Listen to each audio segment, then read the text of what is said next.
what's up everybody? It is Mark with My Front Range Living, and we are going to dive right into the April 2022 Colorado Springs real estate market update.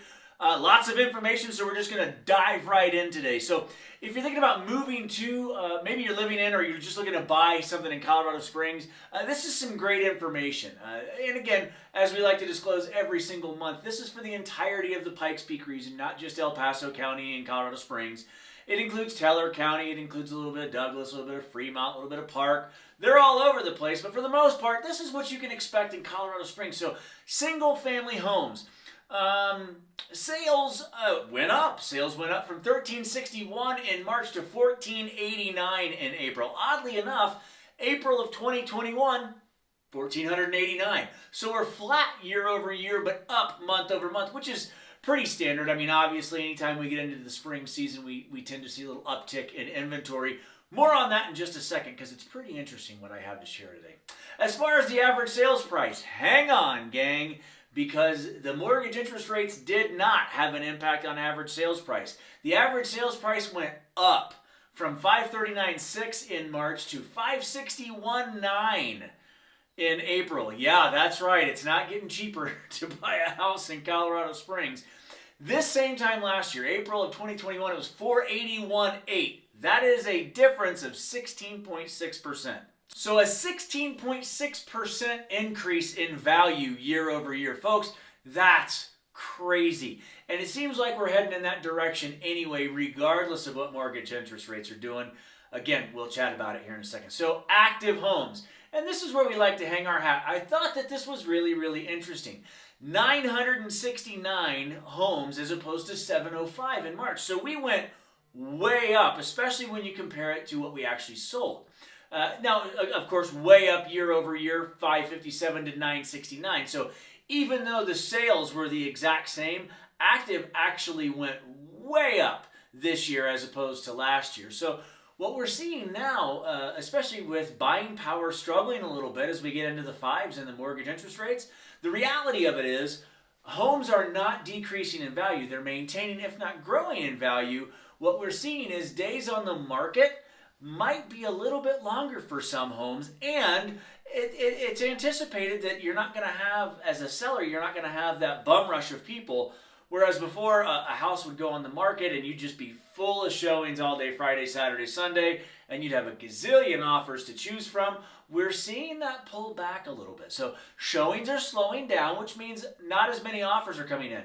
Showings are still happening. Offers are coming in, just not to the same frenzied pace they were a few months ago. And again, we attribute that to 5.5% interest rate, which is a 2% hike over the last several months. So let's talk condos and townhomes real quick. Same story, just different numbers. So the sales went down in April, and you'll find out why here in just a second, from 249 in March to 227. And that's basically flat from April of 2021. It was 221 in April last year. It's 227 on the sales side this year. So basically flat, just a few less. Now, average sales price. That song remains the same as single family when it went up from 381.8 month over month to 387.7. Now, that's up from 324.1 the same time last year. So a $60,000 jump, or a 19.6% value increase. Pretty crazy. So both the single family and the condo townhomes, we're seeing a substantial value increase year over year. Again, it's important to understand, sales are still happening.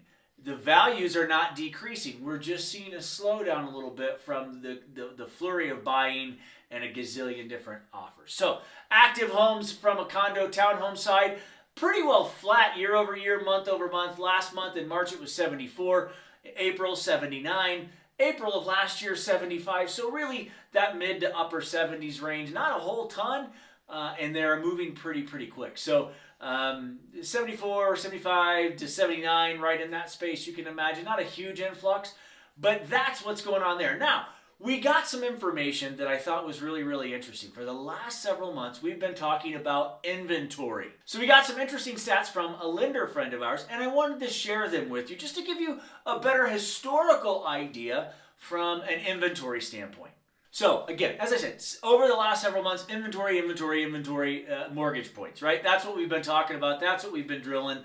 That's what we've been interested to see how it plays out over the course of this 2022. So check this out. March of 2022. Now this is nationwide. This is according to the National Association of Realtors, right? We got this information from them.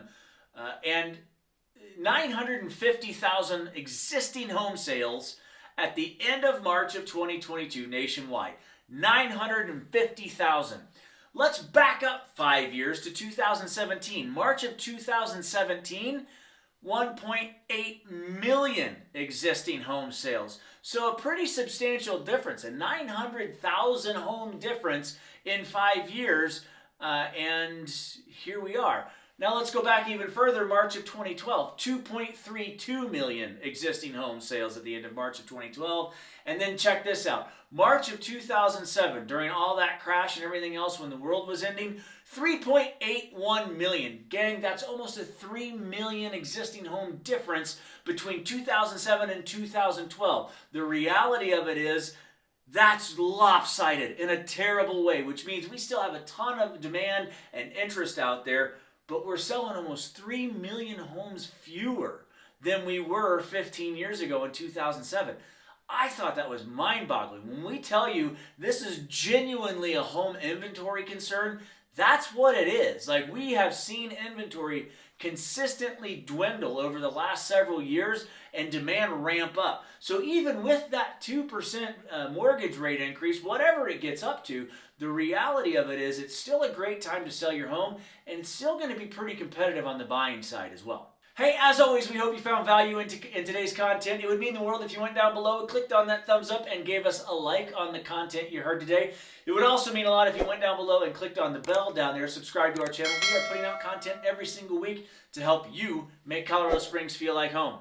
Hey, as we talked about earlier on in the video, if you're thinking about moving to Colorado Springs and you want some more information, you can go to the description of the video down below. We have our relocation guide. You can download that and just get a better idea of some different areas in Colorado Springs that might meet your criteria. We would love for you to have that, no obligation whatsoever.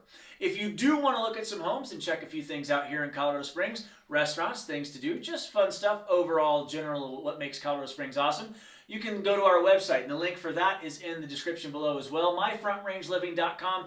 We've revamped our website just to make it a little bit easier for you to enjoy Colorado Springs the same way that we do. As always, thank you so much for stopping by. We really appreciate it. Have a great day, and we'll see you soon.